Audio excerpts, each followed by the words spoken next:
ये कहानी काफ़ी कॉम्प्लिकेटेड है। इस कहानी में दिखाया जाता है कि एक लड़की जिसका नाम वैलेंटीना होता है वो रो रही होती है और एक जेंटलमैन टक्सीडो में रूम में एंट्री करते हैं और वैलेंटीना के पास आकर बैठ जाते हैं।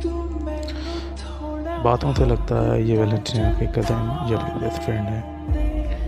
आपने सही पहचाना, ये वैलेंटीना के बेस्ट फ्रेंड होते हैं जो वैलेंटीना से पूछते हैं क्या हुआ, क्यों रो रही हो। ये जानते हैं कि वो क्यों रो रही होती है, लेकिन फिर भी कोशिश करते हैं कि उसे बोलने के लिए प्रेरित करें ताकि वो अपनी बातें बता सके, अपनी आप बीती सुना सके। ये टाइम किसी भी लड़की के लिए बहुत ही महत्वपूर्ण होता है जो वो एक हार्ट ब्रेक से निकल रही होती है। ये दिन वैलेंटीना की शादी का दिन था। उसने काफ़ी सपने संजोए थे, बहुत कुछ सोचा था आज के दिन के लिए, लेकिन अचानक उसके ये आंसू किसी बड़ी वजह की निशानी है। वो ये जानता है कि आज का दिन इसके लिए बहुत बड़ा दिन था और एक लड़की के मनोबल के लिए कितना महत्वपूर्ण होता है कि उसकी ज़िंदगी का ये हिस्सा सबसे खुशियों भरा हो। लेकिन आज ऐसा नहीं हो सका। ये दोनों बचपन से ही बेस्ट फ्रेंड्स हैं, लवर्स भी हुआ करते थे, लेकिन लड़का एक दूसरी जाति का था। इस वजह से उसकी शादी वैलेंटीना से नहीं हो पाई। वो कहते हैं ना, समटाइम्स कामयाबी आपको देर से मिलती है और देर से कामयाबी मिलने के चक्कर में आप अपनी पहली मोहब्बत खो देते हैं। वैलेंटीना इसकी पहली मोहब्बत थी और ये वैलेंटीना की शादी में आया हुआ था, उसकी शादी को देखने, एंजॉय करने। भरे मन थे ही सही, लेकिन जो प्रेमी होता है वो हर हाल में अपनी प्रेमिका की खुशी चाहता है, उसके लिए भले ही उसे देखना पड़े उसकी शादी। ये लड़का जो कि अच्छा है, सच्ची मोहब्बत करता है, तो ये भी इसीलिए आया था। लेकिन अब ये यहाँ इसे बैठा कंसोल कर रहा है। शायद नियति को यही मंजूर था कि आज वैलेंटीना की शादी जिससे होनी थी, जिसके लिए उसने इतनी तैयारियां की थी, पता नहीं क्या क्या स्ट्रेच किया था, पता नहीं कहाँ कहाँ क्या लगाया था, पता नहीं कैसे कैसे देने के इरादे बनाए थे, लेकिन नियति तो नियति है, उसे कुछ और ही मंजूर था। उसे ये मंजूर था कि आज मोहब्बत जीते। ये लड़का धीरे धीरे वैलेंटीना के आंसू पोंछने में कामयाब हो जाता है।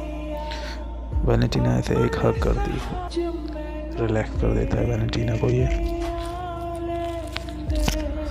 अब ये दोनों फ्लैशबैक्स में चले जाते हैं। लड़का बताता है, याद दिलाता है वैलेंटीना को उन अच्छे दिनों की याद जब वो साथ में हुआ करते थे। और वो बताता है कि वैलेंटीना तो हमेशा से एक कामयाब, खूबसूरत और हंसमुख लड़की रही है, जो रोना शब्द तुम्हें शोभा नहीं देता। वो वैलेंटीना से कहता है, अगर तुम चाहो तो मैं तुम्हारे लिए गाना गा दूँ, जो तुम सुना करती थी मुझसे अक्सर। वैलेंटीना फ्लैशबैक में जाने के मूड में नहीं है। वो कहती है अभी ये सब बात करना सही नहीं है, लेकिन वैलेंटीना अंदर से वही सुनना चाहती है जो वो सुनाना चाहता है। वैलेंटीना भी जो क्रैक करती है पास्ट का, कि कैसे वो उसे चाहती थी और उसके साथ शादी करना चाहती थी, लेकिन नहीं हो सका क्योंकि वैलेंटीना के पेरेंट्स माने नहीं। वो एक रिच लड़के को पसंद करते थे वैलेंटीना के लिए, जो वैलेंटीना के साथ हर वो काम करना चाहता था जो कई हद तक सही नहीं होता था, लेकिन चलो अच्छा ही हुआ। अब ये दोनों इस मोमेंट को एंजॉय करने लगते हैं। लड़का वैलेंटीना को कंफर्टेबल करने लगता है, वैलेंटीना भी धीरे धीरे ऑन होना शुरू हो जाती है। दोनों एक दूसरे को सहानुभूति देते हैं। वैलेंटीना काफ़ी हॉट एंड खूबसूरत लग रही होती है। दोनों ही एक दूसरे से बातें करते हैं, कोशिशें करते हैं एक दूसरे को हंसाने की, और लड़का इस हद तक कामयाब हो भी जाता है। अब माहौल चेंज हो चुका था।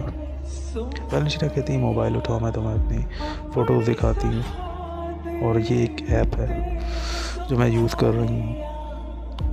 इस ऐप को अगर मैं एक्टिवेट कर लूँ तो मेरे जिसमें लगी एक डिवाइस एक्टिवेट हो जाती है और वो मुझे वाइब्रेट करने लगती है। जितना ज़्यादा वाइब्रेशन उतनी ज़्यादा एक्साइटमेंट। ये मैंने अपने हस्बैंड के लिए ट्राई किया। इसका दोस्त कहता है यार हस्बैंड तुम्हारा बहुत अनलकी है, तुमने उसके लिए स्ट्रेच किया था लेकिन वो भाग गया आज। कोई बात नहीं, तुम आ जाओ, बैठ जाओ, तुम्हें दर्द हो रहा होगा। क्योंकि वैलेंटीना ने वो डिवाइस ऐसी जगह लगा रखी थी कि अगर वो वैसे बैठी रहती तो उसे और दर्द होता। तो वो कहता हो तुम मेरे लैप पे अपनी टांगें रख लो ताकि तुम्हें दर्द ना हो। वैलेंटीना ये सुन के उसे हक करती है और इमोशनल हो जाती है। अब यहाँ पर सीन इंटेंस होता चला जाता है।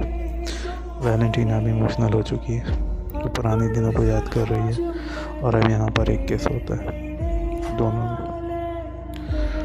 ये किस उस बात का संकेत होता है कि इंसान जब इमोशनल होता है तो वो किस हद तक जा सकता है, उसे एक सपोर्ट चाहिए होता है। और यहाँ वही हो रहा था। अब वैलेंटीना पूरे मूड में आ चुकी थी क्योंकि उसने डिवाइस लगा रखी थी, वो वाइब्रेटर ऑन हो चुका था। तो अब उसे सहारा चाहिए था, सीख चाहिए थी। वैलेंटीना कोशिश करती है कि जैसे तैसे करके इस लम्हे से बाहर आया जा सके और उन यादों को भुलाया जा सके, उन दर्द को भुलाया जा सके। और मूवी इस तरह से आगे बढ़ जाती है और इन दोनों में वो सब होता है जो होना चाहिए। मूवी पसंद आई हो तो लाइक एंड सब्सक्राइब कर लें और आगे ऐसी स्टोरीज जानने के लिए बने रहें। धन्यवाद।